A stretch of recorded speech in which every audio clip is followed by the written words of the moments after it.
May ngiti sa bawat padala. Dollar Smart 99 cents App Store, located at 4811 Diesel Beach Way in Richmond. Telephone number 604-207-0072. Philippine News Canada is brought to you by Rayford Media Group.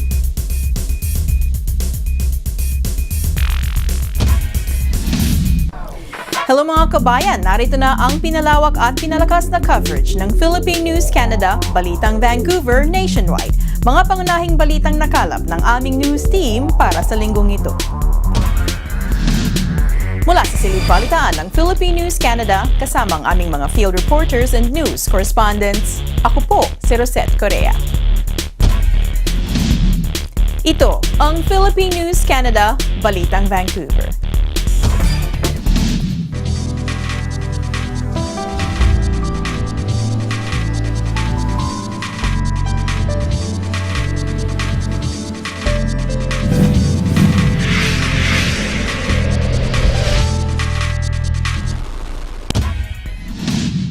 Narito na ang mga pangunahing balita para sa linggong ito.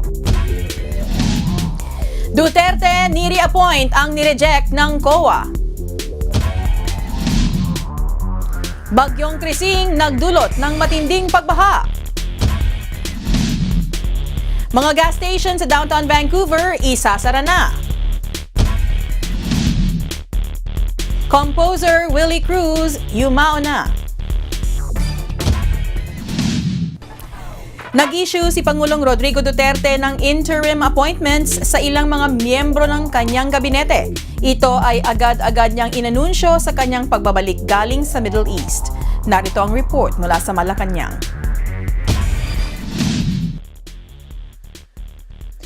Kabilang sa mga nari-appoint sina Secretary Regina Paz La Lopez, Department of Environment and Natural Resources, Secretary Rafael Trillo Mariano, Department of Agrarian Reform, Secretary Judy Marigomen Tagiwalo, Department of Social Welfare and Development, at si Secretary Pauline Jean Rosel Ubial, Department of Health. Muling inirekomenda ng Pangulo ang mga nasabing opisyal matapos na hindi lumusot sa Commission on Appointments or COA. Patay ang 8 katao matapos ang matinding pagbaha sa Cebu, bagamat humina na ang Tropical Depression Krising at naging low pressure area over na lamang nitong weekend, ayon sa National Disaster Risk Reduction and Management Council. Narito ang report mula sa Cebu City. Sinabi ni NDRRMC spokesperson Romina Marasigan na 7 sa mga namatay ay nagmula sa Carmen at 1 sa Danao. Although Krising had weakened into a low-pressure area, the rains continued, and we had 8 casualties due to flooding. Their houses were washed away by floodwaters. Floodwaters have now subsided, ang sinabi ni Marasigan. Idinagdag pa ni Marasigan na binibira pa ka ng NDRRMC na 10 ang sugatan matapos bumigay ang isang tent na ginagamit para sa salubong kahapon ng madaling araw. Noong Sabado, sinabi ng NDRRMC na umabot sa 4,581 na pasahero ang na-stranded sa Bicol Region at Visayas dahil kay Krising. Tinatayang 34 na barko at 14 na bangkang demotor ang hindi pinayagang makapaglayag dahil kay Krising. Ipinatupad ngayon ng ilang petroleum companies ang oil price hike matapos na itaas na ang presyo ng gasolina kamakailan lamang sa buwang kasalukuyan. Narito ang report mula sa Makati City. Nagpatupad ang Flying V ng 45 centavos na aumento sa kada litro ng gasolina habang 65 centavos naman sa kada litro ng diesel. Nang umagang magpatupad din ang kumpanyang Jetty, Petron, Uni Oil, Phoenix, Sea Oil, Eastern, PTT at Shell ng parehong umento sa presyo ng kada litro ng gasolina at diesel. Habang ang kumpanyang Petron, Uni Oil at Sea Oil ay magpapatupad ng 60 centavos na umento sa kada litro ng kerosene. Ito na ang ikalawang pagkakataon na nagtaas ang presyo ng langis sa buwan ng Abril. Mahigit sa 151 undocumented overseas Filipino workers ang bumalik sa bansa Kasama ni Pangulong Rodrigo Duterte kasunod ng pakikipag-usap sa Saudi Arabia. Ito ay ayon kay Labor Secretary Silvestre Bello III. Narito ang report mula sa Maynila. Sa press briefing na ginanap sa Manama, Bahrain nitong April 14, sinabi ni Bello na ang mga naturang OFW ay bahagi ng 90-day mass amnesty program ng Saudi Arabia.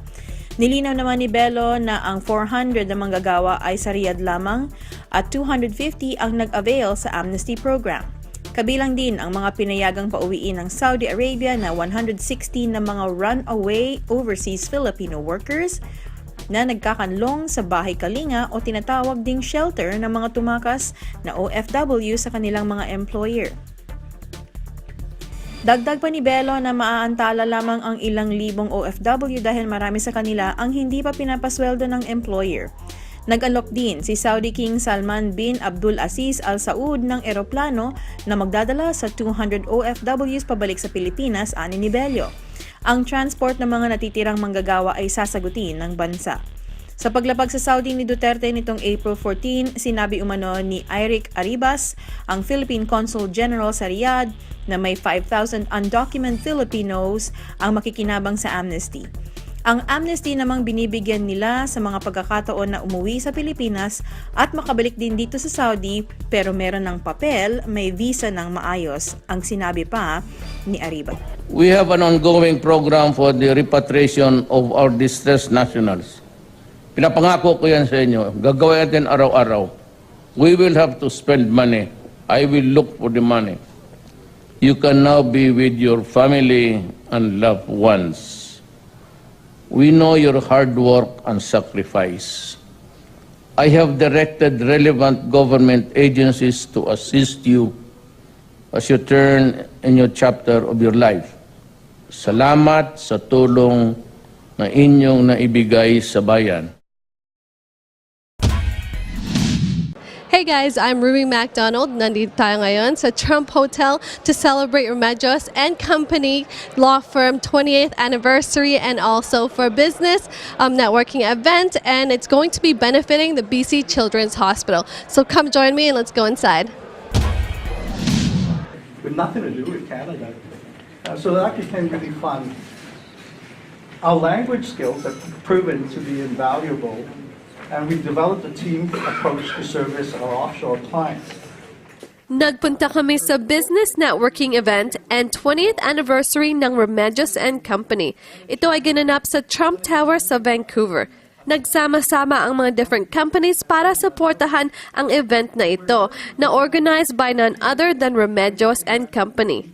Itong event ay para mag-raise ng awareness and to host a fundraiser para sa BC Children's Hospital Foundation in Vancouver. Thank you, everyone. I would like to say thank you to Remedios for having us here today as their charity partner for this event. And as you may know, the net proceeds from this event will benefit BC Children's Hospital for their most urgent needs. And what this means is it will help fund our equipment upgrades and also our building improvements and also training for the next generation of caregivers. And I would like to share with you some numbers tonight. So 86,000, and that's the number of children served by the hospital in 2015. 13,000 hours, and that is the number of hours surgeons spent in the operating room last year. And next is the number 1, and that's the number of people it takes to make a difference. And every one of you tonight will help make a difference. Thank you very much. Hi Anthony, thank you so much for having us at this wonderful event that you put together. Thank you. Mabuhay. So can you tell us more on why you chose BC Children's Hospital as the society that you're going to be donating to? It's a super duper hospital, and it caters to lots of children in need. My own children have used Children's Hospital, so if you see what they do, we don't have any other facility like theirs, we must support it. And sometimes they need extra funds to buy special machines. Let's help them. So now can you tell us more about your law firm? What made you start it? A desire to create a law firm that supports the communities of the Filipinos, the Chinese, the Indians, because a lot of the bigger law firms and smaller law firms, they don't do that. They don't focus. They don't understand the culture. So that's why I did it. How long has your law firm been around? 28 years. So this is our 28th year, and we have gotten stronger because there are more Filipinos in our city, more Chinese, more Japanese, and we do a lot of work for all the communities. Speaking of work, what services do you offer? We do all kinds of work related to corporate, commercial, wills, immigration, criminal. In fact, we've done lots of work for the Filipino community in wills, estates, some lawsuits, some criminal, minor criminal matters, and immigration. And you also do overseas cases? Yes, we help process overseas immigration applications, but we also do business ventures. So we introduce people interested in going to different countries to invest. How about you? What do you specialize in? I do what we call mergers and acquisitions and introducing businesses to businesses. I do a lot of work related to China and to India. And now I'm starting to do more with the Philippines because we have recently associated with a law firm in Manila. That's awesome. So how do you keep motivated? I know it can be a stressful environment sometimes. How do you keep yourself motivated and determined in this field? In any field, you have to have fun. Just like you. Because if you're not having fun, law can be stressful and boring. Well, thank you so much for letting me interview you. Oh, no, thank you. What an amazing night. Another successful event organized by Remedios and Company Law Firm. This is Rue MacDonald reporting for Philippine News Canada. Pinaghahanap na ng Philippine National Police ang American-Korean national na nakatakas sa isang ospital sa Quezon City noong Sabado. Narito ang kumpletong report. Sinabi ni PNP Drug Enforcement Group DEG spokesperson Superintendent Enrico Rigor na may idea na ang pulisya sa posibleng kinaroroonan ni Juno na naaresto sa Pasay City dahil sa pagbebenta ng droga. Nakatakas si No habang binabantayan ng dalawang operatiba matapos sumailalim sa operasyon sa East Avenue Medical Center. Nagre-recover pa lamang si No matapos na sumailalim sa appendectomy noong April 10 nang nagawa nitong makatakas sa ganap ng alas 6 ng umaga noong Sabado. Sinabi ni Rigor na imposibleng makalabas si No ng Metro Manila sa harap na rin ng kanyang kondisyon. Kilala si No na isa sa malalaking nagsusupply ng party drugs sa Malate, Maynila. Nahuli si No ng mga operatiba ng PNP DEG habang nagbebenta ng 140 ecstasy tablets sa isang parking lot sa Pasay City noong April 5. Ayon sa balita, siya raw ay involved din sa prostitution at ang mga kliyente nito ay ang mga Koreano na mga fugitives din. Siya rin ang responsable para sa proliferation ng drugs sa mga rave parties. Sinamahan si No ng isang Darlene Son sa ospital kasama ang dalawang gwardya, sabi ni Senior Police Officer Michael Macarubo ng PNP DEG at Intelligence Officer Ernie Eugenio ng Philippine Drug Enforcement Agency or PDEA. Sinabi ni Rigor na binigyan ni Son si No ng 3,000 pesos bago ito tumakas mula sa ospital. Ang pinakahuling gas station sa downtown Vancouver ay isasara na dahil sa taas ng presyo ng real estate doon. Narito ang report mula sa downtown Vancouver. Ang Esso Station sa kanto ng Burrard at Davie Street ay ibinebenta na ng Colliers International. Hindi kasama ang presyo sa ad ngunit ineestima ang value ng nasabing property ng $36 million. Ayon sa Colliers listing ang gas station na pagmamay-ari ng 7-Eleven, since Imperial Oil sold its Esso stations in BC last year, ayon sa Colliers listing ang gas station na pagmamay-ari ng 7-Eleven mula nang ibinenta ng Imperial Oil ito sa Esso stations sa BC noong isang taon, ay nagbayad ng $391,192.30 in taxes in 2016. Ang property ay zoned Downtown District Comprehensive Development na may maximum height of 300 feet or 91.4 meters. Ibig sabihin nito ay may iba't ibang different types of development ang maaaring itayo roon, mula light industrial to residential or commercial. Kapag natuloy ang bentahan, ang Vancouver ay magiging first major Canadian city na walang kahit isang gas station sa downtown core. Dollar Smart 99 cents Op Store, located at 4811 Diesel Beach Way in Richmond. Telephone number 604-207-0072. Mag-iRemit, iRemit, may ngiti sa bawat padala. Mag-iRemit. iRemit, may ngiti sa bawat padala.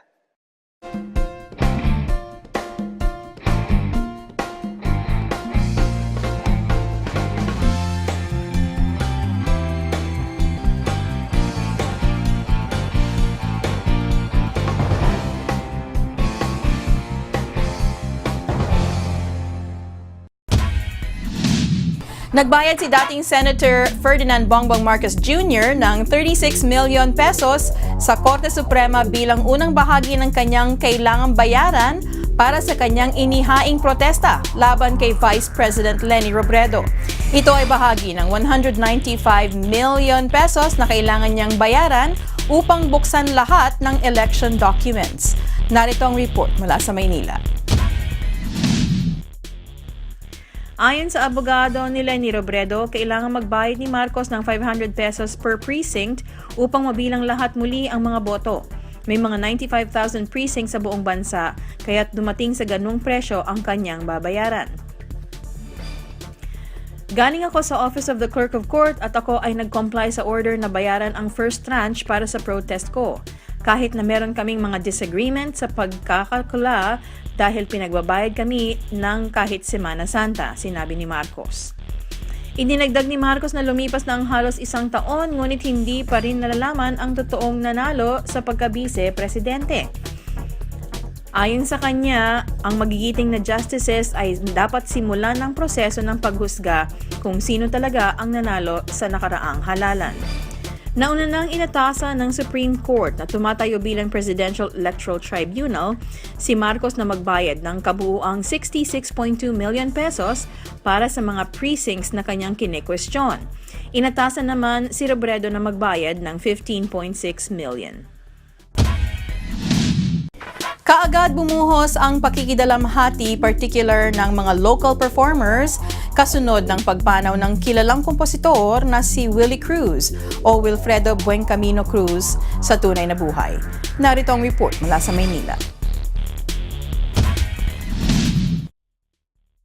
Nanguna sa pagpapaabot ng pakikiramay sina Lea Salonga, Jim Paredes, Jed Madela at Ogie Alcacid. Una rito, pumanaw sa edad na 70 years old ang isa sa mga ituturing na institusyon sa local music industry. Hindi pa batid ang sanhi, ngunit sinasabing isang linggong nasa comatose condition sa ospital si Willie. Ilan sa mga nilikha nitong classic songs ang tumatak sa kasaysayan ng OPM ay ang Bituing Walang Ningning, Pangarap na Bituin, Never Say Goodbye, May Minamahal, Sana'y Wala ng Wakas, Sana'y Maulit Muli, Init sa Magdamag, Kung Mahawi Man ang Ulap, Sana'y Maghintay ang Walang Hanggan, Kumusta Ka, Magandang Gabi, Kapag Puso'y Sinugatan, Sa Duyan ng Pag-ibig, Araw-araw Gabi-gabi, at Let the Pain Remain. Maliban sa pagiging composer, isa rin siyang pianist at musical director. Si Cruz ay apo ng tanyag ding composer at musical director na si Francisco Buencamino at pinsan ng kilalang pianist na si Cecil Licad. Binatikos ni NDP leader John Horgan ang hindi pinangatawanan ng Liberals na magbigay ng isang doktor kada pamilya sa BC, kaya't ito ang isa sa naging platform ng kanyang kampanya. Narito ang report mula sa Victoria. Ayon kay Horgan, ang mga centers ay magiging bukas ng gabi at ng weekends at bibigyan ng pagkakataon ng mga pasyente na makita ang kanilang care provider na kasukat ng kanilang mga pangangailangan kung ito man ay doktor, nurse, or counselor.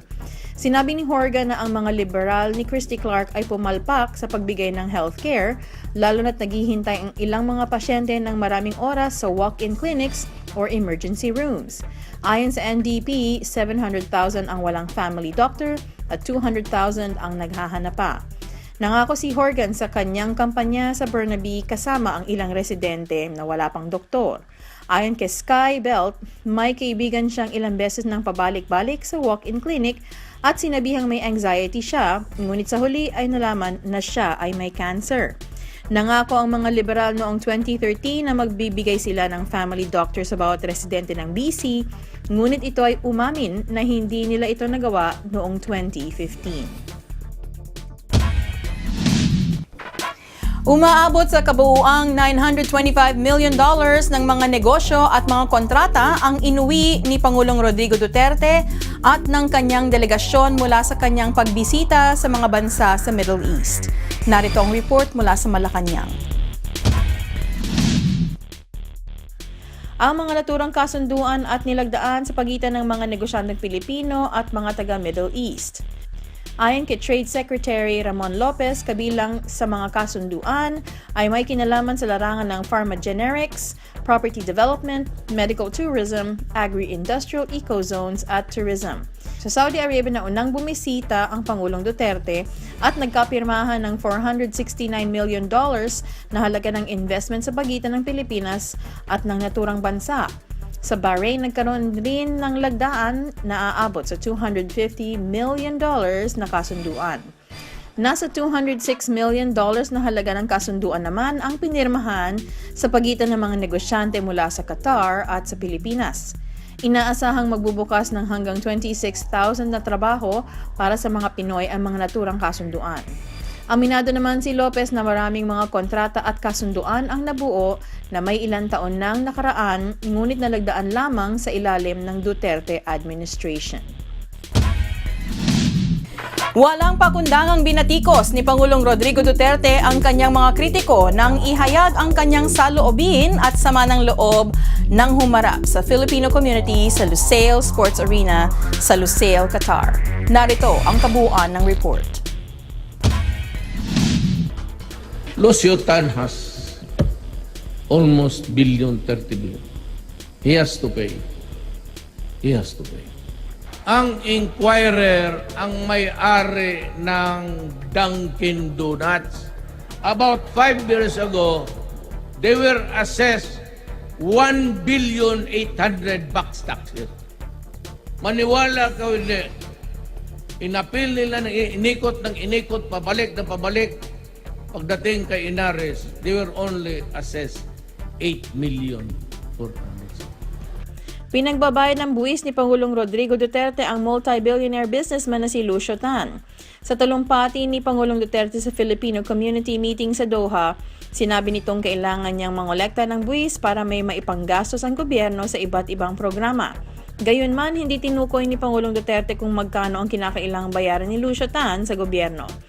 Si Tan ay kilalang tobacco magnate at may-ari ng Philippine Airlines at dating hinahabol sa ilang bilyong buwis. Samantala maging sa Qatar, muling binanatan din ng Pangulo ang pamilyang Prieto na may-ari ng Philippine Daily Inquirer at Dunkin' Donuts at iginiit na magbayad ng tamang buwis. Ayon sa Pangulong Duterte, ang Pilipinas ay para sa mga mahihirap na Pilipino at kalaban daw niya ang mga mayayaman o mga oligarchs. Aminado naman ng Pangulo na naiinggit siya sa mga mayayaman dahil hindi siya naging mayaman. He has to pay, pahayag ng Pangulo na sinalubong naman ng masigabong palakpakan ng mga OFWs sa Qatar. The Assumption Alumni Association of BC presents Right-Footed, a film on the life of Jessica Cox. This is a feature documentary on the life of Filipino-American Jessica Cox. Despite being born without arms, Jessica overcame her disability to become a martial artist, a licensed pilot, a motivational speaker, and a disabilities rights activist. The film will be shown on Saturday, May the 6th, 2017 at 7 p.m. at St. Patrick's Recreation Center on 2881 Main Street, Vancouver. Tickets are at $20. Please contact Sampaguita Travel at 604-874-9533 or email priscilla@sampaguitatravel.com. Nagpapasalamat po kami sa aming mga sponsor, ang Dollar Smart 99 cents and up store sa Richmond, ang Kabalen Suites Restaurant and Catering sa New Westminster, iRemit, may ngiti sa bawat padala, at syempre ang Kumare Restaurant and Bakery na meron na ngayong 3 branches sa Richmond, Delta, at syempre ang bagong bukas sa Joy Street sa Vancouver. Huwag niyong kalimutang bisitahin silang lahat. At dito na naman nagtatapos ang aming balita para sa linggong ito. Kung kayo ay may mga komento, mga issue o balitang nice ninyong ibahagi sa aming programa, ang PNC ay bukas para sa inyong lahat. Mag-email lamang po sa balitangvancouver@gmail.com o tumawag sa 604-588-6397. Ako po si Rosette Correa at ito ang Philippine News Canada, Balitang Vancouver.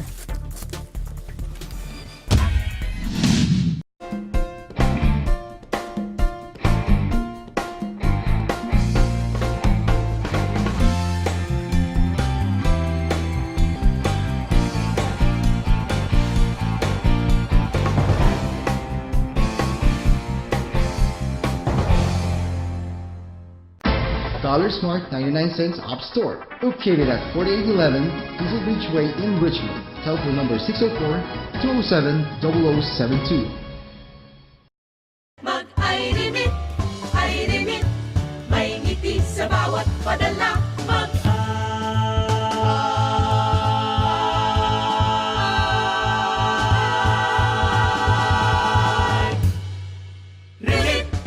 iRemit, may ngiti sa bawat padala.